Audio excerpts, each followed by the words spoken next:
Alright, what's going on, you guys? Nick here with Nick Strength and Power. I've got a couple of interesting stories for you guys today. The first story, Big Ramy. So, Big Ramy announcing he's picked up yet another major new sponsor, that sponsor being Protan, in addition to picking up that enhanced lab supplement sponsor the other week. So, Big Ramy posted this photo sporting a Protan hoodie with the caption, "I'm proud to announce that I also officially signed with the best competition tanning company out there. Thank you to Protan for believing in me and, most importantly, keeping my color always on point." Shout out to Protan, by the way. I remember when I competed, nothing beats the smell of Protan in the morning. So congrats to Big Ramy on the new sponsor, and a lot of you guys were tagging me in this post, but not just to tell me that Big Ramy had picked up a new sponsor. A lot of you guys were commenting that you thought Big Ramy looked downsized or small in this post. My notifications were pretty much all tags on this post. Looks small, Nick Strength and Power, doesn't he? You look very small, man. Downsized? So it was just a bunch of comments like this, and yes, Big Ramy does look a little bit less big. But guys, let Big Ramy have a little bit of a break. Let him enjoy his victory. He won the 2020 Mr. Olympia. If he is downsized and he is taking some time off, he deserves it. Let the man have some peace. He can't, you can't be Big Ramy 365 days a year. If he's going to take some time off from the gym, if he's going to take some time off from training or those special supplements, whatever it is that makes him look downsized, let him have that time, man. He doesn't have to compete anytime soon. The Olympia is not until October. He obviously does not have to qualify because he just won the Olympia. Let Ramy just enjoy being Ramy. Does he always have to be Big Ramy? I just wanted to point that out. I don't necessarily like the bodybuilding mentality around this guy's got to look gigantic all year. This guy's got to be big 24/7, 365, 7 days a week. No time off. You got to look like Mr. Olympia every time a picture is taken of you. And I think we need to normalize letting some of these bodybuilders just enjoy the off season, just enjoy having some time off and maybe focus on their health. Maybe Ramy's trying to be healthy. I mean, give the guy a break. So thumbs up this video if you agree with that. We don't have to always hold these bodybuilders to this standard of being gigantic all the time. Let Big Ramy be medium Ramy from time to time if that's what he wants to do. Now, next up in the news, let's take a hard right turn into a strict curl story. It's been a while since we've had a good, juicy strict curl story, but Leonidas Arkona recently posted on his Instagram page that he just set a new German record in the strict curl with a 100 kg strict curl. It looks like it was done outside of a competition, to be fair. It looks like it was a gym lift, but it was strict. And 100 kgs, for those of you guys that don't know, is a little bit over 220 pounds on the strict curl. As most of you guys probably know, if you know the word strict curl, you probably know that the current world record is 249 pounds, 113 kgs, held by the monster, Denis Saplinkov. But Leonidas in his early 20s is making massive strides, his previous record being 91 kgs, jumping almost 9 kgs from that record to this one. Really gunning for that strict curl world record, hopefully sometime soon. We know that there was supposed to be some kind of strict curl world championships held at the Arnold Classic in March this year, but as you guys know, the Arnold Classic is not happening in March this year. We don't even know when the Arnold is happening, so who knows when the next big strict curl meet will be to officially get some records on the board. But Leonidas absolutely demolished this 100 kgs. I wanted to include that in a video. Thought you guys might enjoy that. Come on.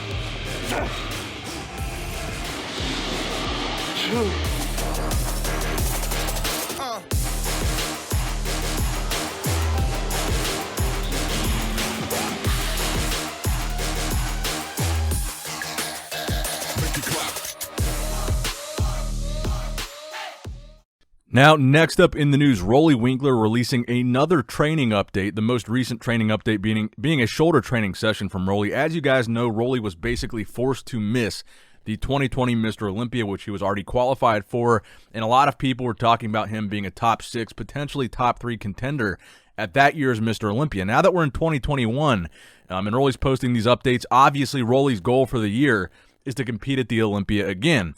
And since he's been posting more and more of these training updates, these physique updates, a lot of people have been talking about when will we see Roelly compete next? When will Roelly try to qualify for the 2021 Mr. Olympia held in October?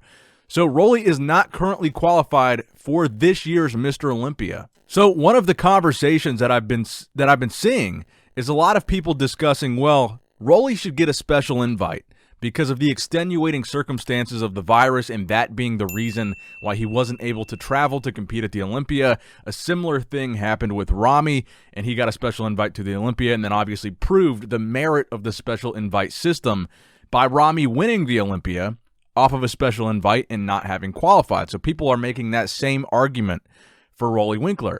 Now, I don't necessarily agree with that, and I don't think it's going to happen, and I'll tell you why. So recently we saw an interview on Digital Muscle with Tyler Manning, who's the VP of the IFBB and NPC, and he said they're going to be taking a look at special invitations as far as making sure the person that receives one really deserves it and making sure they're not just handing out special invites left and right. Now, the precedent is basically set that they can issue anybody at any time a special invite to the Olympia if they feel it's deserved for any reason. But I think Ramy's case was a little bit different. He had already competed at the Arnold Classic that year, taking third. He tried to compete several more times, and due to the virus, he was not able to compete again to qualify for the Olympia. So he already had points on the board. He was towards the top of the point standings. And if he competed again, it's likely that he would have got to the Olympia on points or by winning the show. And it was extremely likely that he would have got there had he competed. Roelly's case is a little bit different. He has not yet competed in 2021, albeit there hasn't been an opportunity to.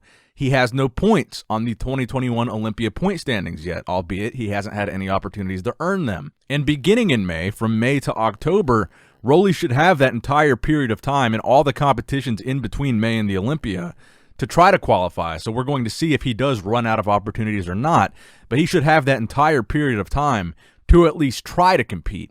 So I personally don't think we will see a special invitation for Roelly Winklaar. Does he deserve one? Maybe. Will Roelly be a top placer at the 2021 Mr. Olympia if he does qualify? Probably. And even though I liked the fact that Ramy got that special invite, I would still like in the future going forward for special invitations to be just handed out more sparingly, and really, it has to be a really extenuating circumstance to extend one to a bodybuilder.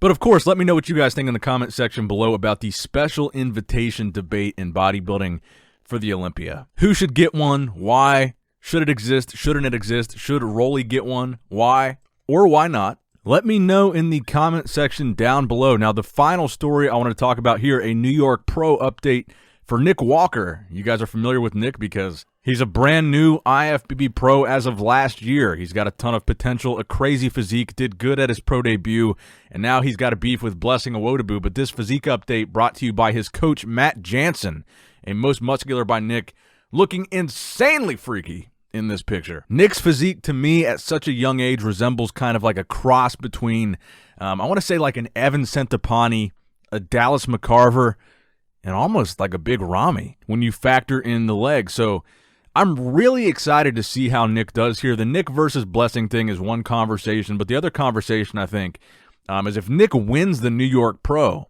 and then goes to the Olympia, I think he puts himself in a very good position for the conversation of one of the best up-and-coming bodybuilders right now alongside a guy like Hunter Labrada.